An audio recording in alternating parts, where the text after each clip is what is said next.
નમસ્કાર દર્શક મિત્રો, સાયજી સમાચારમાં આપનું સ્વાગત છે। સાંપ્રત ભારતીય રાજનીતિના બે શ્રેષ્ઠ સિતારા મોદીજી અને અમિત શાહ આજે ભુવનેશ્વરમાં આયોજિત ડીજીપી અને આઈજીપી કોન્ફરન્સને સંબોધવામાં એટલે કે એના સમાપન સમારોહમાં વ્યસ્ત હતા। ત્યારે કોંગ્રેસ અધ્યક્ષ મલ્લિકાર્જુન ખડગે રામલીલા મેદાન પર આયોજિત દલિત, ઓબીસી, માઇનોરિટીઝ અને આદિવાસી મહાસંઘ ડોમાની રેલીને સંબોધનમાં વ્યસ્ત દેખાયા। હજુ વકફ પર એમની પીન અટકી છે।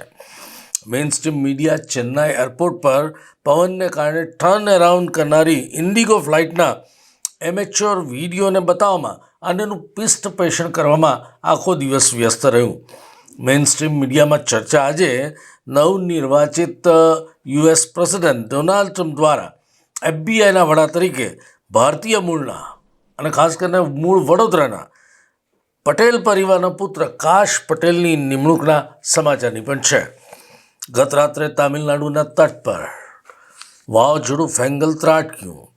જળબંબાકાર વિસ્તારોમાં નેવી, કોસ્ટગાર્ડ અને એનડીઆરએફની ટીમોએ રેસ્ક્યુ અને રિલીફમાં આજે વ્યસ્ત દેખાઈ।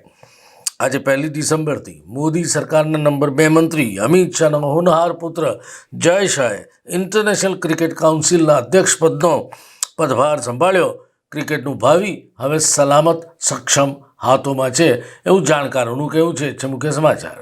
ભારતીય રાજનીતિના બે ઝળહળતા સિતારા મોદીજી અને અમિત શાહ ભુવનેશ્વરમાં ડીજી આઈજીપી કોન્ફરન્સના સમાપન સમારોહમાં વ્યસ્ત હતા। ત્યારે કોંગ્રેસના પ્રમુખ મલ્લિકાર્જુન ખડગે રામલીલા મેદાન પર આયોજિત દલિત, ઓબીસી, માઇનોરિટીઝ, આદિવાસી મહાસંઘની રેલીને કર્યું સંબોધન। વાવાઝોડું ફેંગલ તામિલનાડુના તટ પર ટકરાતા હલાવ્યું ભારે વરસાદ, કાંઠા વિસ્તારો જળબંબાકાર, ફ્લાઇટો રદ છતાં ચેન્નાઈ એરપોર્ટ પર ટચડાઉન કરી હવામાં ઉડેલા ઇન્ડિગોના પ્લેનના ટર્ન અરાઉન્ડની દિવસભર મીડિયામાં ચર્ચા। ગુજરાત માટે ગૌરવ લેવા જેવા બે સમાચાર। મોદી સરકારના નંબર 2 મંત્રી અમિત શાહના ક્રિકેટ રસિક હોનહાર પુત્ર જય શાહે આંતરરાષ્ટ્રીય ક્રિકેટ કાઉન્સિલની ધુરા સંભાળી। મૂળ વડોદરાની વિઠ્ઠલનગર સોસાયટીના પટેલ પરિવારના પૌત્ર કાશ પટેલની એફબીઆઈના વડા તરીકે ટ્રમ્પે કરી નિમણૂક। બેરોમીટરનો પારો 13 ડિગ્રીએ પહોંચતા શહેરભરમાં રાતથી ધુમ્મસની ચાદર, રાત્રે પ્રગટેલા શ્રમજીવીઓના તાપણા વહેલી સવારે પણ દેખાયા।